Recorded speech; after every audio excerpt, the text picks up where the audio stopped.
Greetings, and welcome to another edition of Johnstone Supply's Dr. Tom's Tech Tips.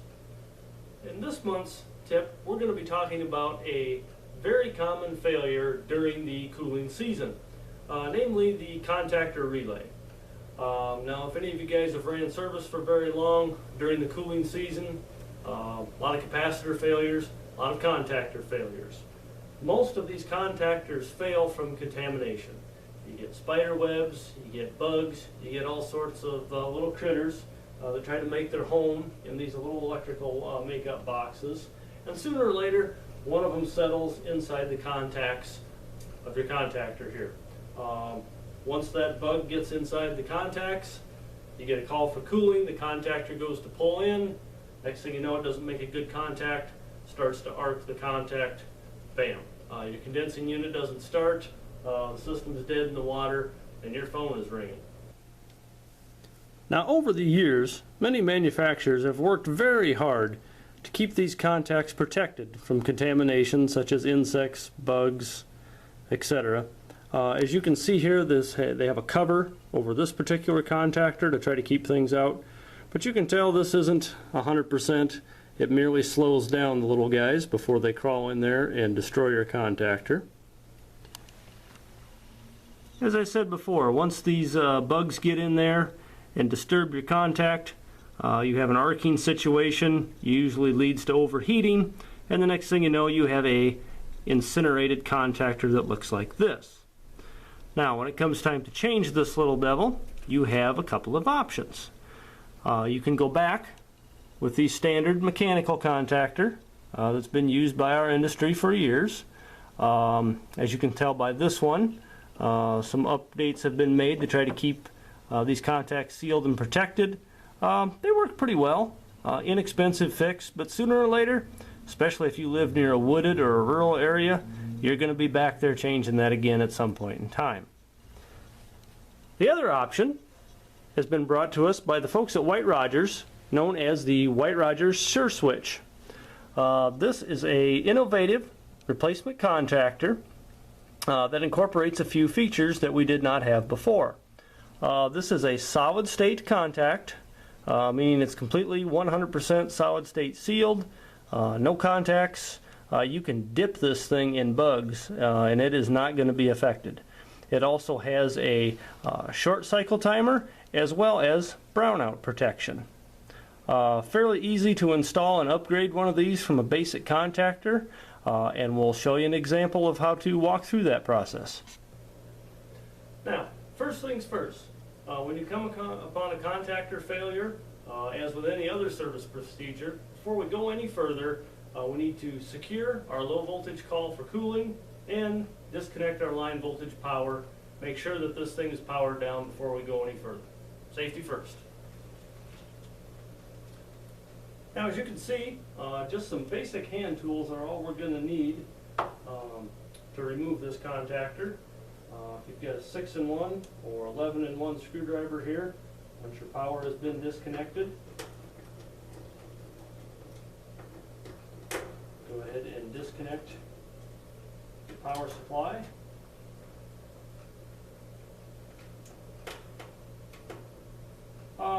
If you're not very familiar with the condensing unit you're working on, or familiar with how your permanent split capacitor, compressor, and fan motor are wired, it's a good idea to snap a picture or make note of where your wiring connections are here. It's always a good idea.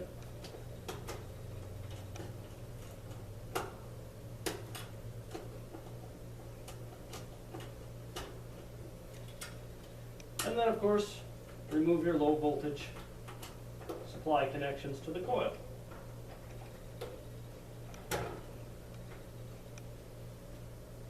I can now remove the contactor.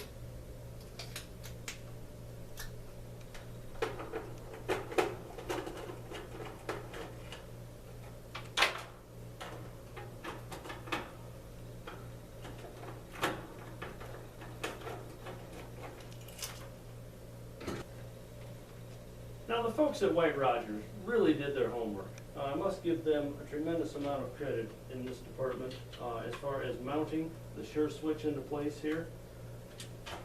if you'll notice, this sub base that the SureSwitch mounts on lines right up with a standard footprint of a regular 2-pole 30 amp or smaller contactor. So you can keep the drill out in the truck and just bolt this little guy right in place.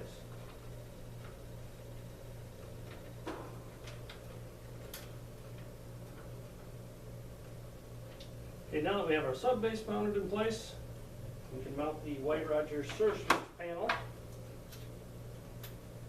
top of the sub base here and complete our installation.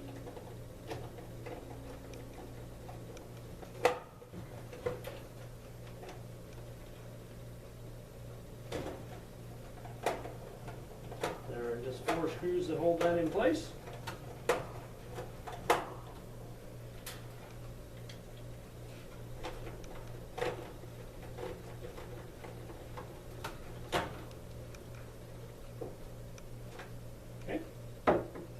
And now you can go ahead and finish wiring up your controls to this.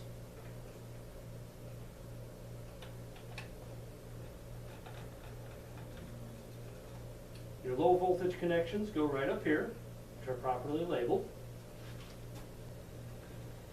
We have our line voltage connections over here on the right.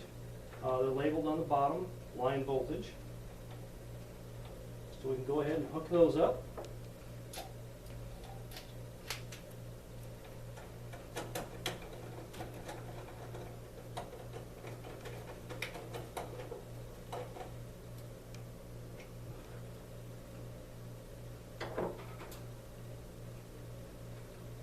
Okay, now we can hook up our load connections to the system.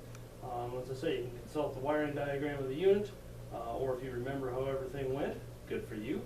It's always best to double check with the diagram. You can make connections either with the lugs down here or the spade terminals up top. And they left a generous amount of spade terminals there. Should be able to get the job done.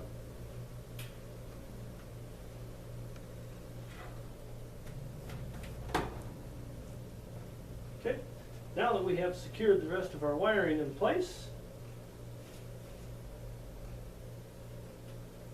verify our line voltage connections, low voltage connections.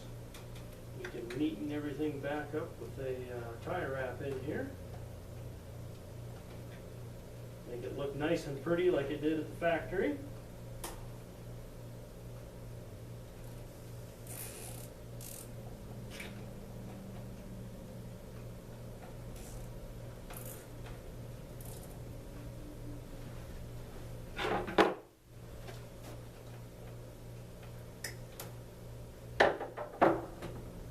Okay, now we have completely installed one. It's time to power everything back up, check it out, and make sure it functions correctly.